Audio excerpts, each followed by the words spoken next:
하나님은 말씀하시는 하나님이십니다. 하나님은 그분이 하신 말씀을 반드시 이루시고 성취하시는 분입니다. 근데 이 하나님께서 말씀하시고 그분이 말씀하신 것을 반드시 이루신다, 이 스테이먼은 너무나 중요합니다. 하나님의 속성 자체가 거짓말을 할 수가 없습니다. 쉽게 말하시는 분이 아니에요. 하나님은 그 말씀하신 것을 반드시 이루시는 신실하신 하나님이십니다. 그래서 하나님께서는 그분의 백성들, 그분의 형상으로 만든 사람이 거짓말하는 것을 참으시지 못하십니다. 그래서 십계명에 보면 그 중에 하나가 뭐냐면 살인하지 말라, 그 다음에 뭐예요? 간음하지 말라, 그 다음에 뭐예요? 도둑질하지 말라, 거짓말하지 말라. 하나님께서 거짓말하고 속이고 이런 거 너무 싫어하시는 분이에요. 하나님의 형상이 뭐예요? 진실하신 분이에요. 진리이신 분이에요.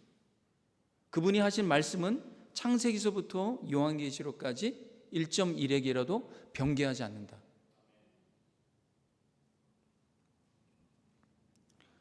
말은 사람의 생각을 안에서 밖으로 나오는 가장 확실한 수단 중에 하나입니다. 그래서 그 말 안에 뭐가 있냐면 지식, 가치, 철학, 문화, 뜻, 법, 언약, 감정, 굉장히 많은 것들이 담겨 있어요. 물론 사람이 말하는 것이 어느 정도는 속일 수가 있기 때문에, 진실하지 않은 부분이 있기 때문에 그 말 전체가 그 사람의 모든 것을 담고 있다, 이렇게 말할 수는 없지요. 그러나 만약에 진실하게 그 사람이 말을 하고 있다면 그 말 안에 그 사람의 생각과 마음과 뜻을 알 수가 있습니다. 사람은 무엇인가 행동을 하기 전에 항상 생각하고 말하고 글로 적고 그 다음에 생각을 정리하고 그것을 실천으로 옮기려고 합니다. 그래서 사람이 정한 그 법도 말을 토대로 쓰여진 것 아닙니까? 근데 만약에 그 말로 쓰여진 법이 지켜지지 않는다면 어떤 일이 일어날까요? 사회적으로, 나라적으로 굉장히 큰 혼란에 빠집니다. 그 말한 것을 그대로 지키는 것, 하나님이 너무나도 기뻐하시는 것, 하나님이 그런 부분이게 돼요. 그래서 사람이 속이고 사기치고 또 거짓말하고 도둑질하고 만약에 그런다, 그건 하나님의 거룩함, 하나님의 속성을 훼손한 거예요. 그래서 하나님이 싫어하는 거예요. 그걸 죄라고 여깁니다. 하나님은 절대로 그분이 하신 말씀을 어기시고 다른 쪽으로 돌리시고 그런 분이 절대로 아니에요. 그렇기 때문에 우리가 기도할 때 하나님의 말씀을 갖고 기도하는 그것이 굉장히 중요합니다. 하나님 이런 말씀 하셨죠. 하나님 그 말씀 모르시는 것이 아니지만 그렇게 하나님께서 기도하라 그랬어요. 그런 기도를 할 때 하나님의 보좌를 올리는 능력 있는 기도가 되는 것입니다. 하나님의 뜻을 구하고 기도하는 것이기 때문에. 왜? 하나님 그 말씀하신 대로 이루시는 분이기 때문에. 요한복음 1장에 보면 말씀이 육신이 되어 우리 가운데 거하십니다. 말씀이신 하나님, 그 말씀이신 그분께서 실제로 사람이 되셔서 그 말씀을 완성하시고 이루시는 하나님, 그 정도까지 하나님 그분이 하신 말씀을 너무나도 중요하게 생각하세요. 제가 신학교 다닐 때 이제 거기에 그 교수님은 정말 석학입니다. 미국에서 너무나도 정말 유명한 석학인데 거기에 뛰어난 신학생들이 이렇게 앉아서 공부하고 있는데 어떤 질문을 했냐면 white lie, 영어로 보면 white lie라고 그러죠. 이게 심각한 거짓말은 아니고 상대방을 배려하여서 전체 분위기를 때문에 이 white lie를 해야 되는가, 이것을 만약에 진짜 얘기한다면 나도 죽고 너도 죽고 사람들이 해침을 받는데, 그래서 슬쩍 이 white lie를 통하여서 그 상을 모면해도 되는가, 이런 거에 대한 신학적 토론을 했어요. 그러니까 반반으로 나눠져서 1시간 동안 얘기를 했는데 쉽진 않았습니다. 네, 물론 그거는 어느 정도는 이해할 수 있다고 생각해요. 그러나 정말 심각하게 내가 잘못 말하고 거짓으로 말하고 과장되게 말해서 사회와 또 이웃과 모든 부분에 해악을 끼친다면 이건 하나님이 기뻐하시는 것이 아닌 거예요. 왜? 하나님 존재 자체가 그분은 신실하신 하나님이기 때문에 끝까지 하신 말씀을 지키시기 때문에, 그래서 하나님의 말씀에는 하나님의 뜻과 하나님의 생각과 하나님의 마음이, 하나님의 계획이 담겨 있습니다. 그래서 하나님께서 어떻게 앞으로 행하실지를 항상 말씀하세요. 먼저 항상 말씀하시는 분이에요. 사람도 뭔가를 하게 될 때 미리 말해야 되는 거 아닙니까? 그렇죠? 미리 말하지 않고 막 하게 되면 무리한 것 아니에요. 무리하잖아요. 하나님은 사람도 그렇게 하는데 하나님 어떻게 하시겠습니까? 정말 인류를 향한 그 놀라운 구원의 계획을 세울 때 하나님이 얼마나 많은 말씀하셨겠어요. 하나님은 죄로 얼룩지고 망가진 세상을 구원하기 위해서 구원의 계획을 깊이 생각하시고 정하시고 뜻을 정하시고 그 다음에 말씀하시고 그리고 그걸 글로 남겨주셨어요. 하나님이 세우신 구원의 계획은 너무나도 정교합니다. 굉장히 디테일하고 세밀합니다. 그것을 정리하시고 우리에게 알려주셨어요. 그래서 구원이라는 것에는 하나님의 말씀 가운데 세밀한 청사진이 담겨 있어요. 그래서 하나님께서 그것을 디테일하게 단계별로 이루어 가셨습니다.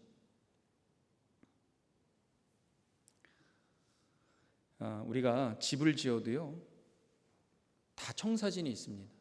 목수가 이 집을 지을 때 설계도 없이 청사진 없이 그냥 마구 짓지 않아요. 아주 작은 것도, 심지어 의자 작은 것 하나 만들 때도요 다 설계도가 있습니다. 여기에 있는 이런 불도요 그냥 막 찍어낸 게 아니에요. 여기에도 다 설계도가 있어요. 그것대로 만드는 거예요. 하나님의 인간도, 부족한 인간도, 그걸 보통 파이나이트라고 그러거든요. 파이나이트한, 부족한 인간, 허물 많은 인간도 이렇게 뭐 하나 하기 위해서 작은 것 하나 만들려도 설계도를 디테일하게 만드는데, 여러분 온 인류를 살리실 그 구원의 계획을 하나님께서 세우실 때 청사진이 없겠습니까? 엄청 디테일하게 하나님께서 그 모든 것들을 계획하시고 말씀하시고 세우시고 이루어가시는 하나님이. 과학이 발달하다 보니까 하나님 만드신 피조세계를 볼 때 겉으로 볼 때는요 무질서한 것처럼 보이지만 깊이 들여다보면요 얼마나 질서정연하고 디테일하고 세밀한지 모른다고 합니다. 생물학이나 화학이나 이 물리학이나 이 모든 것들을 들여다볼 때요, 우주도 볼 때 그 디테일함, 그 세밀함과 그 질서함이 요즘 말로 장난이 아니라 그래요. 하나님은 그러신 분이에요. 근데 인류를 살리겠다고 하는 그 구원의 계획이 그냥 얼렁뚱땅 대충 하시겠습니까? 아니에요.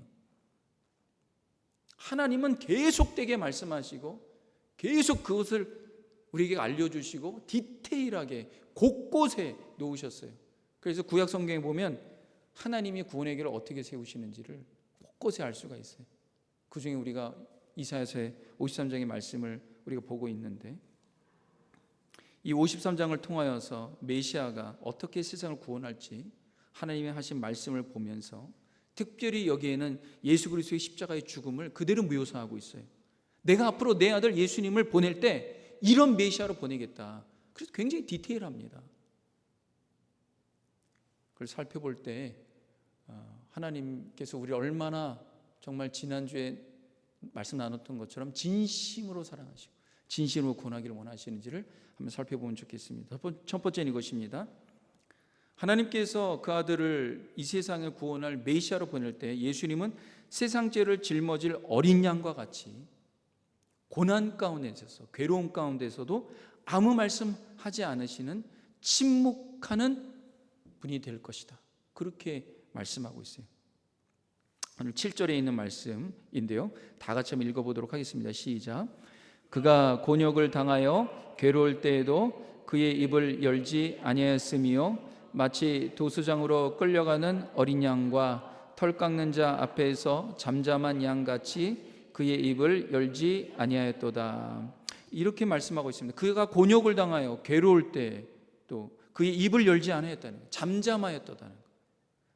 마치 도수장으로 끌려가는 어린 양, 털 깎는 자 앞에서 잠잠한 양같이 그의 입을 열지 아니하였도다. 그래서 제가 이 양이 정말 털 깎는 그 상황에서 음매라도 하는가 봤어요. 근데 음매도 안 하더라고요.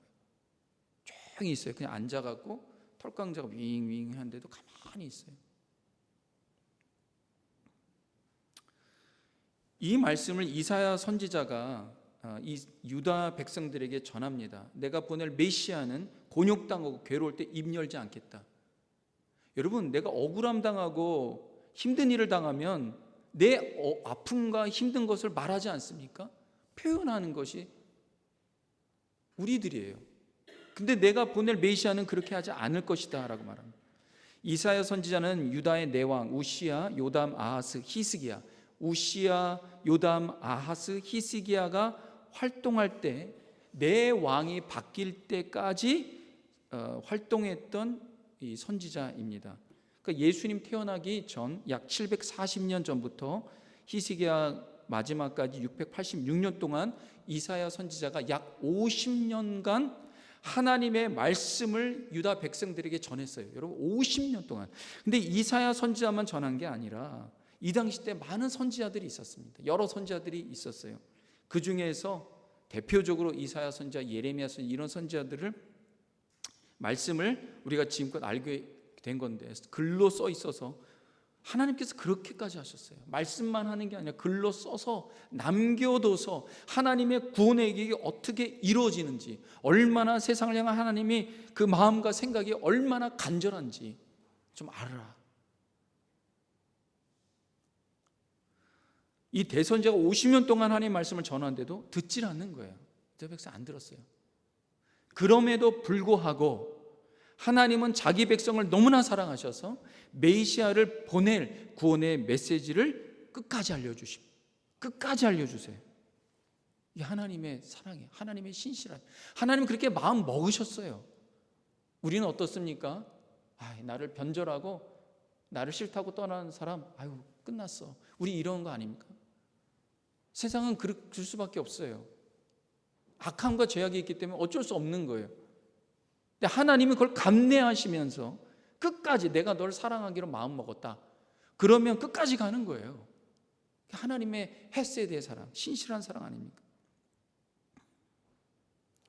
이 메시아는 죄가 없음에도 고난을 받을 것이다. 그가 곤욕을 당하고 괴로울 것이다. 그렇지만 입을 열지 않을 것이다. 예수님께서 대제사장 가야바와 로마 총독 빌라도 앞에 잡혀와서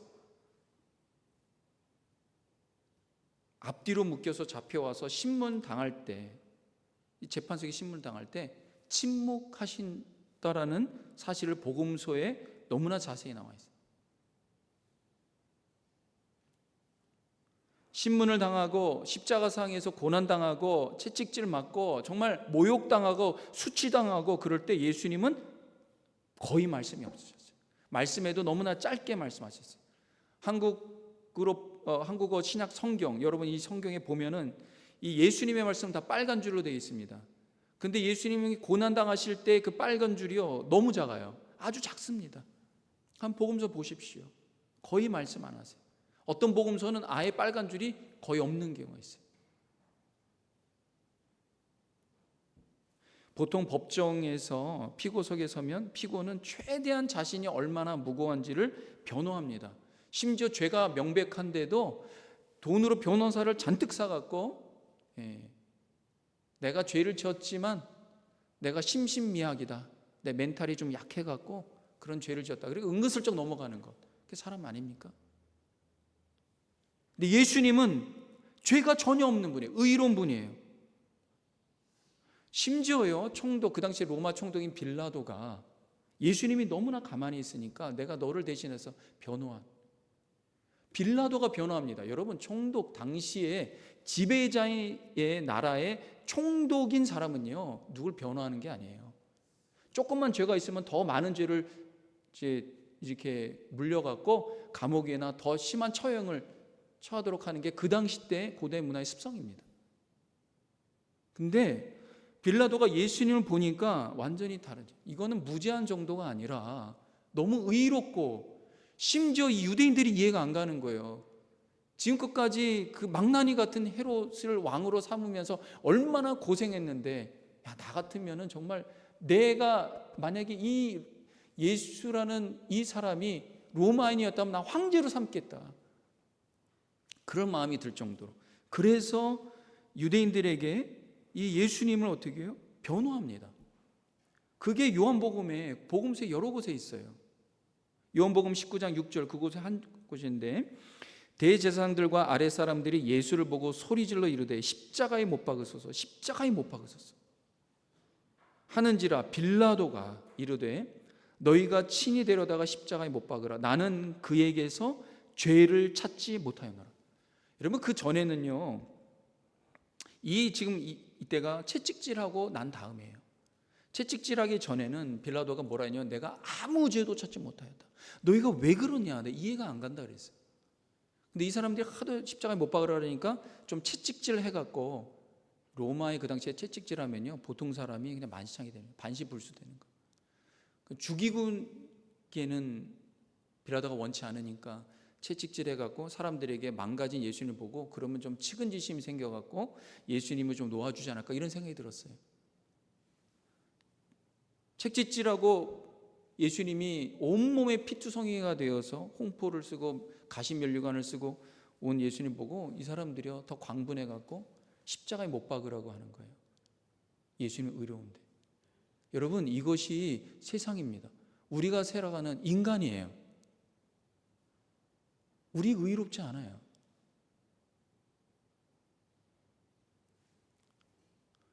우리가 착각하는 게 뭐냐면, 세상에 감옥 가고 어려움 당하고 고난 당하고 박해받는 사람들은 다 죄인이라고 생각합니다. 그렇지 않아요. 감옥 가고 죄인처럼 취급받고 어려움 당하고 박해받는 사람들이 우리보다 의로운 사람들 많습니다. 근데 왜 그런 사람들이 그런 어려움을 당할까요? 세상이 죄악되기 때문에.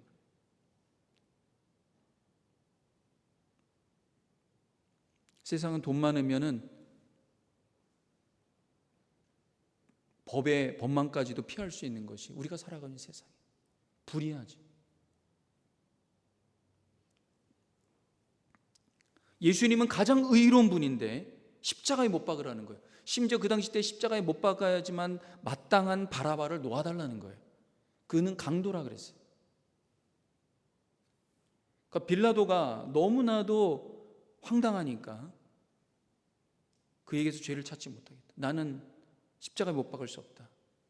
폭동이 날 것 같으니까 결국에는 허락을 하죠. 예수님께서 이 세상에 오신 목적은 무엇입니까? 목적이 있습니다. 자기 백성의 죄를 대신하여 고난받고 죽기 위함이에요. 하나님께서 의도적으로 그렇게 하셨어요. 그래서 사람들이 겉으로 볼 때 예수님은 자기 죄, 자기 허물, 자기의 문제로 곤욕받고 괴로움 당한다고 여겼어요. 여기서 보면 이 말씀에 곤욕이 있고 그다음에 괴로움이 있는데, 곤욕은 뭡니까?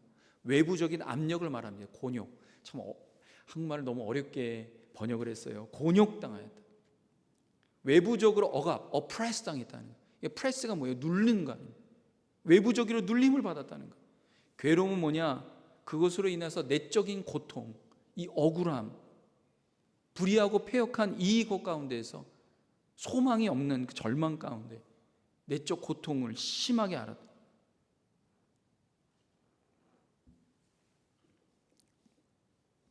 예수님은 선하고 의로움에도, 죄가 없음에도 자기의 문제로 곤욕과 괴로움을 당한 것이 아닌, 누구의 문제로요?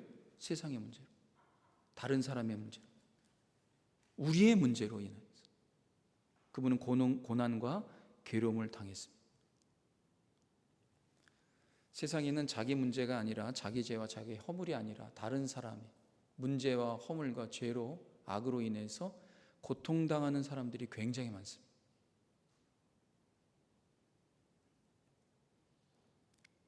그럼 예수님께서 이런 부분을 어떻게 말씀하시나? 팔복에 보면 예수님께서 마지막 복 팔복에 이렇게 말씀하세요. 마태복음 5장 10절부터 12절에 있는 말씀인데 다 같이 한번 읽겠습니다. 너무나 복된 말씀입니다. 시작.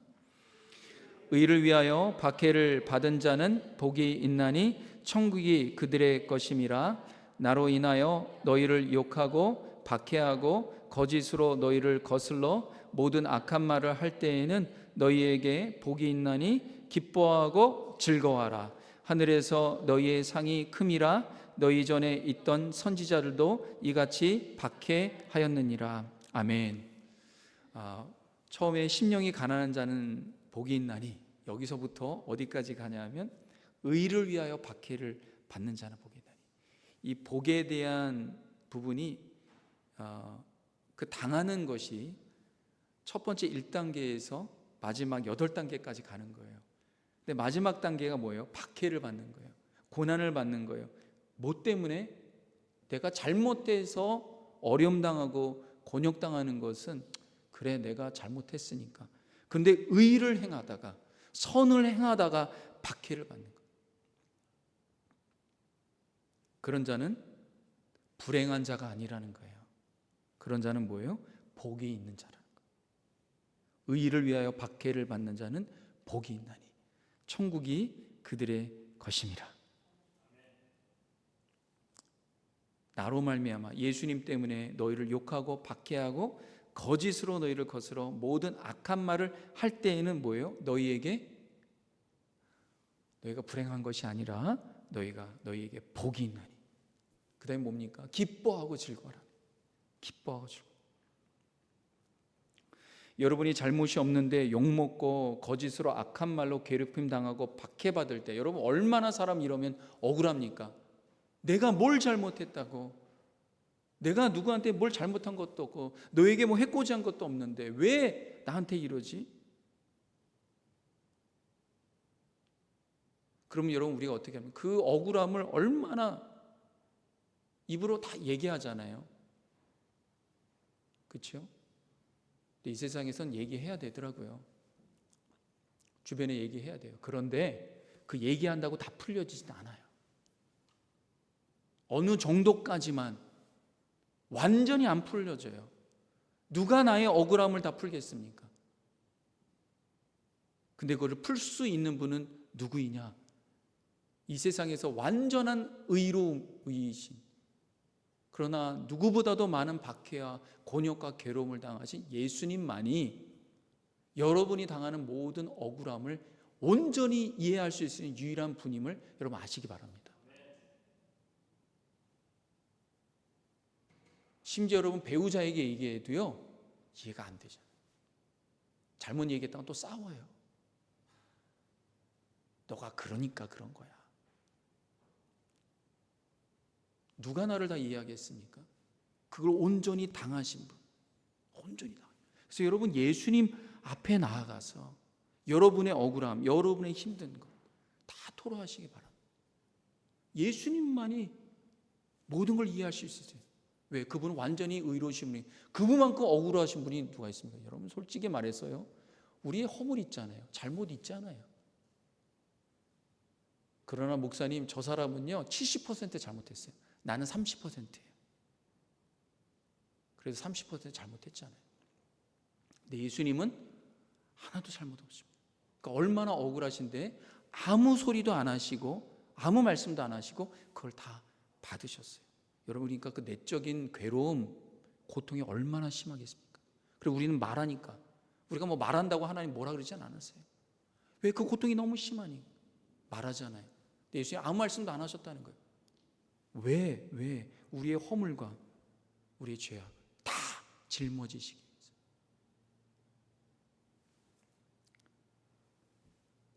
그래서 여러분이 당하는 모든 것들을 세상의 시각이 아니라 하나님의 시각으로 바라보길 바랍니다. 여러분이 당하는 의, 선함으로 인하여서, 의로 인하여 선함으로 인해서 당하는 모든 억울함과 고난과 괴로움은 어떻게 해요? 하늘의 상이 있다는 거예요. 하늘의 상이 있어요. 하늘의 상이 있어요. 하나님께서 우리를 이게 주실 상이 어떤가? 여러분, 이 세상과는 비교도 할 수 없는 거예요. 비교도 할 수 없는 거예요. 그래서 어느 때는요, 침묵이 중요해요. 침묵할 때 하나님의 임재와 하나님의 역사하심을 경험하게 됩니다. 두 번째는 이것입니다. 오늘 말씀을 볼 때 예수 그리스도의 십자가는 고난이지 않습니까? 십자가에 그 십자가는 거룩하고 존귀한 고난이고 죽음이다. 거룩하고 의롭고 존귀한 고난이고 죽음이다. 여러분, 세상에서 고난받고 박해받을 때 이게 존귀한 게 어디 있습니까? 세상의 관점은 그래요. 근데 하나님의 관점으로 볼 때, 하나님의 입장으로 볼 때는 예수님의 십자가가 하나님이 보실 때는 너무나도 귀하고 너무나도 보배롭고 너무나도 기특하고 너무나도 감사하고 존귀한, 가장 가치 있는 고난이고 죽음인 것입니다. 요즘 시대는 빠른 성취, 단기간의 성과, 즉각적인 만족을 추구하는 그런 행복을 추구하는 경향이 있습니다. 요즘에 SNS에 나오는 누구나 볼 수 있는 그런 화려한 삶, 한순간에 스타가 되는 한탕주의, 이런, 그래서 노력과 고난을 건너뛴 성공이 가능하고 그렇게 가는 것이 어떠냐라는 환상과 유혹을 줍니다. 젊은 세대에게. 그래서 땀과 수고, 어려움, 고난, 이것은 무가치한 것처럼 보여지는 시대에 우리가 살고 있어요. 그러니까 내가 힘들고 어려운 것은 행복한 것이 아니다, 불행한 것이다, 이렇게 생각합니다. 전혀 그렇지 않아요. 성경 그렇게 가르치지 않습니다. 성경 오히려 고난이 내게 유익이 될 것이다. 광야의 삶이 너에게 유익이 될 것이다. 목사님, 그 광야는 고통인데요. 맞습니다. 광야는 고통이에요. 어려움이에요. 근데 그 광야에서 하나님을 진하게 경험합니다. 이게 놀라워요. 여러분, 우리에게, 이 사람에게 광야가 없다면요, 우린 너무나 교만하고요, 자기만 알고요, 너무 이기적이고요, 그런 존재가 될 수밖에 없어요. 여러분, 에덴에 하나님께서 지구상에 너무나도 아름답게 만드시고 그 중에서 가장 아름답게 만드신 에덴에서요, 가장 하나님을 반역합니다. 광야와 골짜기가 우리를 어떻게 해요? 하나님을 만나게 하고 우리를 겸손하게 하고 우리가 은혜 받을 수밖에 없는 존재임을 깨닫게 하고 우리가 죄인임을 알게 하고 그 주님을 예배하고 찬양하고 주님이 원하시는 선하고 의로운 길로 가려고 하고 그렇게 만듭니다. 그래서 성경은 고난이 없는 영광은 진짜 영광이 아니라고. 여러분, 십자가가 없는 부활이 있습니까? 없어요. 수고와 땀이 없는 성공은 진짜 성공이 아니에요. 힘든 역경을 통하지 않는 승리는 진짜 승리가 아닙니다. 십자가가 없는 부활은 없어요. 그런 걸 기대하면 안 되는 거예요. 근데 그 고난 가운데 그래서 하나님께서 모든 사람들에게 삶에 크거나 작게 어렵고 힘든 연단과 힘든 어려운 고난을 허락하세요. 근데 그것이 그 사람에게 나중을 돌아볼 때 너무나도 큰 유익이 되는 거예요.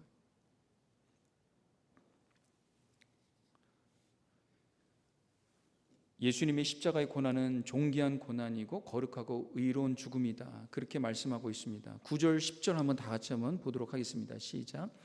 그는 강포를 행하지 아니하였고 그의 입에 거짓이 없었으나 그의 무덤이 악인들과 함께 있었으며 그가 죽은 후에 부자와 함께 있었도다. 여호와께서 그에게 상함을 받게 하시기를 원하사 질고를 당하게 하셨은즉 그의 영혼을 속건제물로 드리게 이르면 그가 씨를 보게 되며 그의 날은 길 것이요 또 그의 손으로 여호와께서 기뻐하시는 뜻을 성취하리로다. 아멘. 이 말씀에 보면은 하나님께서, 여호와께서 그에게, 메시아에게 상함받게 하기를 원하사, 상함을 받게 하시기를 원하사 질고를 당하게 하셨다, 이렇게 말합니다. 자기 아들을 고통받게 하고 힘들게 할 그런 부모님이 어디 있습니까? 근데 거기에는 이유가 있다는 거예요. 이유가. 아이들을 너무 옹냐옹냐하게 키우잖아요.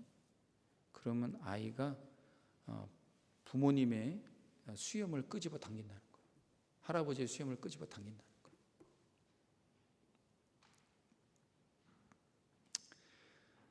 하나님께서 우리를 인도하실 때 우리를 정말 구원의 길로, 정말 하나님 나라로, 정말 에덴으로 하나님께서 인도하기 위해서 우리에게 광야와 골짜기와 어려운 그런 부분들을 허락하신 것, 그러나 그 과정 가운데에서 우리가 더욱더 하나님의 사랑을 깊이 만나게 된다는 사실 여러분 아시기 바랍니다. 여기 보면 그의 무덤이 악인들과 함께 있었으며 그가 죽은 후에 부자와 함께 있었도다, 이렇게 말씀하고 있습니다. 예수님은 두 명의 강도와 함께 십자가에 달리셨어요. 그래서 사람들은 지나가면서 예수님도 그 강도와 같은 사람이라고 생각했습니다. 그러나 그가 죽은 후에 부자와 함께 있었도다. 예수님께서 죽으신 후에 부자인 아리마대 사람 요셉이, 그가 이제 새 무덤을 파고 있어요. 당시에는 이 무덤, 새 무덤을 파려면 엄청난 부유한 사람이어야 됩니다. 그리고 인정받는 그런 원로나 이 장로급에 있는 사람들이 이런 무덤을 파고 혼자, 그다음에 가족들만 그 새 무덤에 장례를 치를 수가 있어요. 근데 아리마대 요셉이 자기를 위해 준비한 새 무덤을 예수님에게 아낌없이 내어줍니다. 아리마대 요셉이 빌라도에게 직접 갑니다. 예수님의 시체를 나에게 달라고. 제가 요한복음 강해를 이때 이제 했는데 그때 좀 자세하게 이제 해서 짧게만 말씀드리면, 이 당시 때 유월절이기 때문에 유대인들은요 시체를, 어떤 시체도 죽은 것을 만지지 않습니다.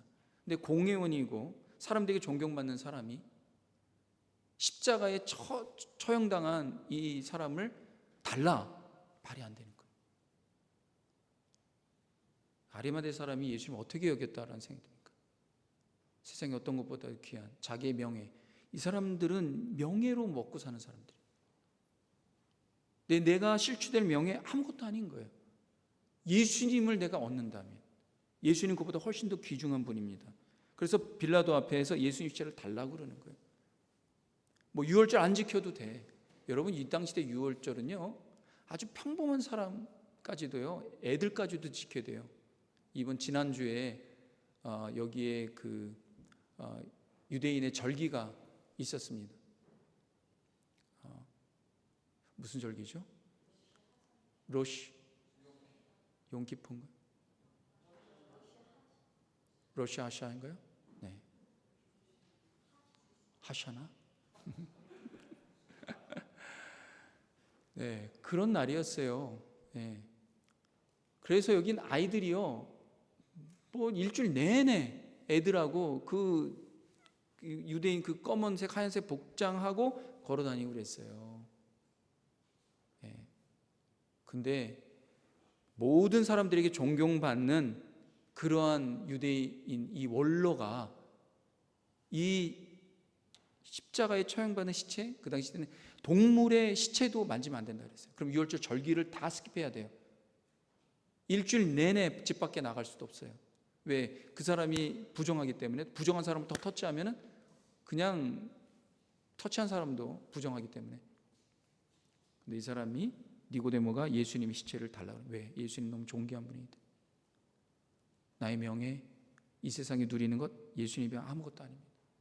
주님 시체를 달라고. 아마 빌라도가 너무 놀랐을 거예요.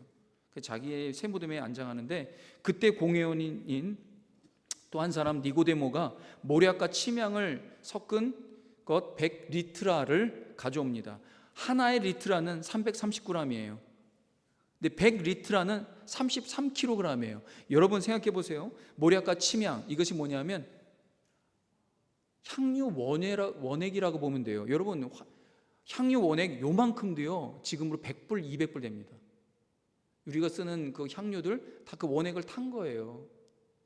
근데 향유, 이 향수 원액 요만한 거가 몇백 불 되는데 33kg입니다. 본인만 혼자 갖고 올 수가 있는 게 아니에요. 33kg.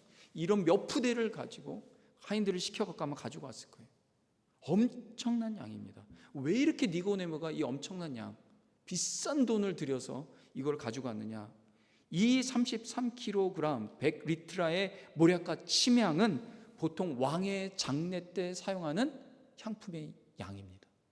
그러니까 예수님은 왕이라는 거예요. 존귀한 그분이 우리 때문에 십자가에 못 박혀 죽었다. 예수님 비록 고난받고 십자가에 죽으셨으나 세상에 어떤 것보다 가장 의롭고 영광스럽고 존귀한 분이셨음을 알 수가 있습니다. 예수님의 십자가의 죽음을 여기서 또 뭐라고 표현하냐면 이 말씀 안 하고 마치겠습니다. 속건제물이다.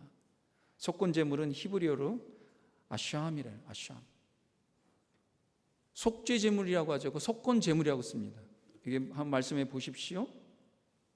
여호와께서 그에게 상함을 받게 하시기를 원하사 질고를 당하게 하셨은즉 그의 영혼을 속건제물로 드리기에 이르면, 속건제물로 드리기에 이르면, 이 속건제물은 뭐냐? 속죄제물은 죄만 속죄받는 건데 속죄제물은 보상제물이에요. 죄가를 위해서 대신 죄값을 지불하여서 무너진 관계를 회복하는 제물입니다. 예를 들어서 성물을 잘못 사용하여서 하나님의 거룩함을 침해하거나 이웃에게 손해를 끼쳐서 관계가 틀어질 때 속건제물을 드리는 거예요. 그래서 속건제물을 드림으로 인하여서 단순히 죄만 씻는 것이 아니라 그 이상의 보상을 통하여서 손해받은 것을 더 1.5배 더 1.25배 더 내서 그 사람의 손해를 충당하고 보상하고, 또 하나님께 내가 지은 허물을 고함으로 인하여서 하나님과 사람 앞에 무너진 관계를 속죄할 뿐만 아니라 관계까지도 회복하는. 그래서 예수님의 십자가는 속죄, atonement, 속죄뿐 아니라 속건, restitution, 속건 뭐예요? 죄의 값을 갚고 모든 것을 완전히 지불하고 완전한 관계를 회복했다는 거예요. 그래서 여기에 뭐라 그러냐면 하나님께서 그분의 아들, 그럼 어떻게 속건제물 하냐? 어떻게 속건제물 하냐? 그의 아들 예수님을 상함받게 하기를 원했어요. 여러분, 상함이라는 말은요, 다카예요. 다카. 뭐냐면 진리기고 부순다라는 거예요. 진리기고 부순다. 예수님께서 십자가에서 철저히 깨지고 부서지기를 하나님 원하셨어요. 왜? 그분의 몸값으로 우리의 모든 것을 다 지불하기 위해서. 의도적으로 의로우신 예수님, 내가 너를 십자가에 깨트리려고 하는데 너 감당할 수 있니? 너가 완전히 몸값을 다 지불해야지만, 대가를 지불해야지만 내가 사랑하는 내 백성들이 나와의 관계가 회복될 수 있다. 그래서 예수님께서 아멘, 내가 순종합니다. 십자가에서 철저히 우리의 죄의 허물을 담당하시고 그분이 완전히 죄의 대가를 지불하셨어요. 뭘로요? 자기의 몸을 완전히 부수심으로 말이에요. 이것을 하나님께서 740년 전에 이사야 선지자를 통하여서 앞으로 내가 내 아들 예수를 이 세상의 메시아로, 그리스도로 보낼 텐데 내가 이러한 구원자로 내가 삼을 것이다. 그래서요, 예수님께서 이렇게 보증만 하신다면 우리는 완전한 구원을 얻게 되는 거예요. 어떤 보증이냐? 내가 너희를 위해 내 모든 영혼과 몸을 죽음에 내어주고 깨어지고 부서져서 내 몸값을 지불하여 너의 죄와 허물을 모두를 담당하였으니 내가 너를 보증한다. 그렇게 말씀만 하시면 우리는 완전히 죄와 사망에서 자유를 얻는 거예요. 고대 전쟁에서 포로가 된 사람이 포로에서 자유를 얻는 길은 단 한 가지밖에 없었어요. 뭐냐면 가족 중에 한 사람이 몸값을 지불하는 거예요. 몸값이 뭐냐면 랜섬이에요. 랜섬. 몸값을 치르면 집으로 돌아올 수 있어요. 몸값을 치르지 못하면 평생 노예로 살아야 되는 거예요. 예수님께서 여러분의 죄와 허물을 위해서, 죄와 세상의 사단의 노예로 있는 여러분들을 자유하고 회방시키고 구원을 주시기 위해서 예수님 자신이 십자가에서 부서져서 몸값 랜섬을 지불하셨습니다. 얼마나 큰 복음이에요. 이 복음이 하나님께서 오래전서부터 계획하신 너무나도 귀한 복음입니다. 하나님 우리를 향한, 여러분을 향한 사랑이 너무나 진심이에요. 너무나 큽니다. 하나님의 사랑에 받아 누리며 거하는 저와 여러분 되기를 주님의 이름으로 축원합니다. 기도하겠습니다. 하나님 감사합니다. 하나님의 사랑이 예수님, 당신의 독생자 예수님 때문에 얼마나 큰지 다시 한번 이사야서 말씀을 통하여서 깨닫게 하셔서 감사합니다. 하나님 그 사랑의 그 날개 아래 거하는 주님의 백성들 다 되도록 역사하여 주셔서 세상의 어떠한 어려움과 고난 가운데서 능히 이겨나가는 복된 주님의 사랑받는 자녀들 다 되도록 축복하여 주시옵소서. 예수님의 이름으로 기도합니다. 아멘. 우리 자리에 다 같이